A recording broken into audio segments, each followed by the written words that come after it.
حملت الاتحادية الجزائرية لكرة القدم الطاقم الفني للخضر مسؤولية التسيب الذي شهدته التشكيلة الوطنية خلال دورة الغابون، كما قررت تجميد المباراة الودية التي كانت مقررة أمام المنتخب المحلي السوداني شهر مارس المقبل. في نفس الوقت أجلت الفاف الفصل في مستقبل المدرب المساعد البلجيكي ديويل.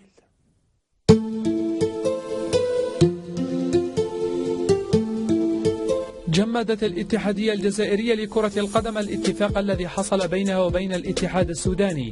للعب مباراة ودية في شهر مارس المقبل، حيث كانت المباراة مقررة بين رفقاء محرز ومحليي السودان، غير أن شغور العارضة الفنية جعل الفاف تجمد الاتفاق، وهناك إمكانية لإلغاء المباراة أيضا، حيث سيتضح كل شيء في اجتماع المكتب الفيدرالي المقرر منتصف الشهر المقبل. من جانب آخر، فسخت الاتحادية الجزائرية الأربعاء عقدها مع البلجيكي دوفيد كمدرب مساعد في الطاقم الفني لليكانس بعد استقالة الأخير، حيث كشفت مصادرنا أن دوفيد كان سيوقع على عقده كمدرب لمنتخب أقل من 23 سنة قبل أن تلغى العملية في آخر لحظة. ويطلب مسؤولو الموارد البشرية في الفاف دوفيد بأخذ قسط من الراحة في بلجيكا على أن يتصلوا به في الأيام المقبلة للتوقيع على العقد الذي سيصبح بموجبه مدربا لفئة أقل من 23 عاما. كما علمت الهدف من مصادرها أن الفاف حملت أعضاء الطاقم الفني الوطني كامل المسؤولية في الأمور غير الانضباطية التي حصلت في الغابون، ما أن مساعدي ليكنس كانوا يقضون الليل بالقرب من غرف اللاعبين وكانوا على دراية تامة بما يحصل من تصرفات غير رياضية، خاصة بعد المواجهة الأولى أمام زيمبابوي.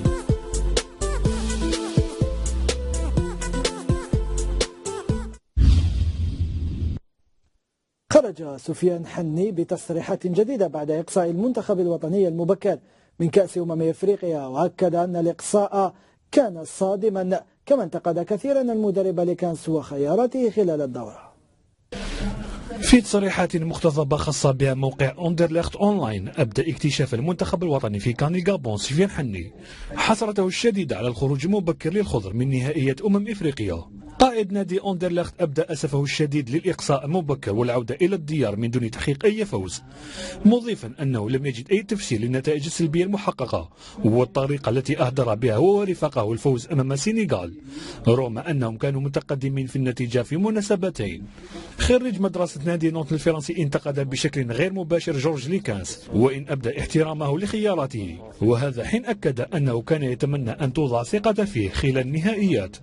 مؤكدا أنه خلال الدقائق المعدودة التي شارك فيها حاول تقديم أفضل ما لديه. وقال في هذا السياق: أتأسف كثيرا للطريقة التي أقصينا بها، لعبنا مباراة السنغال من أجل الفوز لكن فشلنا في تحقيق ذلك، ولا أجد أي تفسير لذلك، رغم أننا كنا متقدمين في النتيجة مرتين. أشعر بمرارة شديدة للخروج المبكر، شخصيا حاولت تقديم أفضل ما لدي رغم أني كنت أتمنى أن أحظى بثقة أكبر، لكني أحترم قرارات المدرب مهما كانت، وعلي الآن التركيز على قادم المباريات مع المنتخب مستقبلا.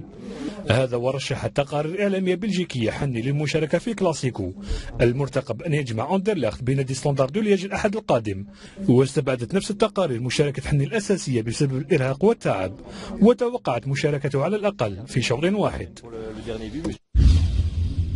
هذا مدافع المنتخب الوطني رامي بن سبعيني إلى فرنسا للالتحاق بفريق هيران، أين سيخضع لفحوصات معمقة على مستوى الإصابة الخفيفة التي يعاني منها.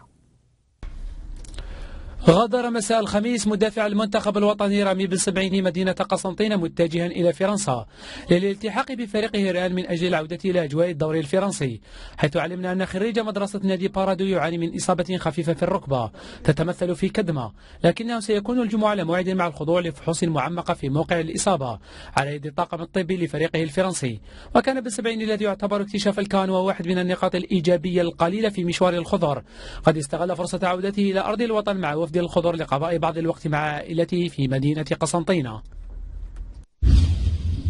بعد الإصابة التي تعرض لها في كان الغابون وعدم مشاركته في آخر مباراتين للمنتخب الوطني، تجنب رئيس وهاب بن بولحي حارس المنتخب الوطني الغياب ل8 أشهر كاملة. التفاصيل.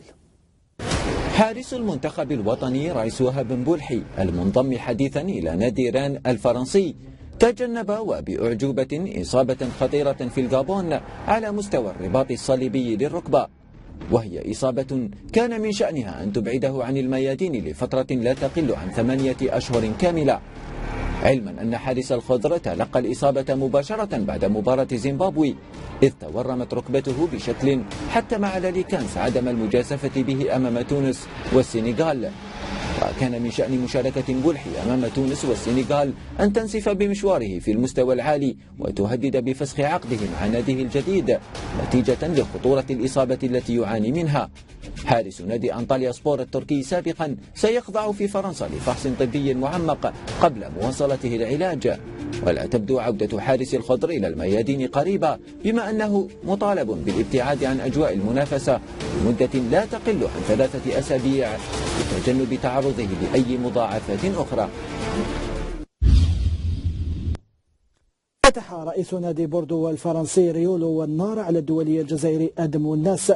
بعد الخرجات المتعددة التي وصفها الرئيس بالغريبة. وفي بلجيكا يواصل بالفضيل صنع الحدث بعروض خارج بلجيكا آخرها من سيلتا فيغو الإسباني، كما أكدت تقارير أخرى أن الجزائري أصبح أغلى لاعبي ستاندار دو لياج أجرا.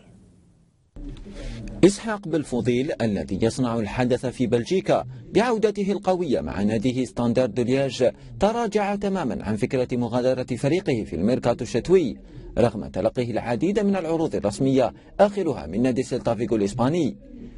واستنادا إلى ما ورد في الإعلام البلجيكي، فإن قرار بالفضيل بمواصلة حمل ألوان نادي ستاندار وتجديد عقده لعام إضافي سببه إقدام إدارة فريقه على رفع راتبه الشهري على نحو جعله اللاعب الأعلى دخلا في الفريق، وهو الذي انضم إليه الصيف الفارط قادما من نادي بنياس الإماراتي.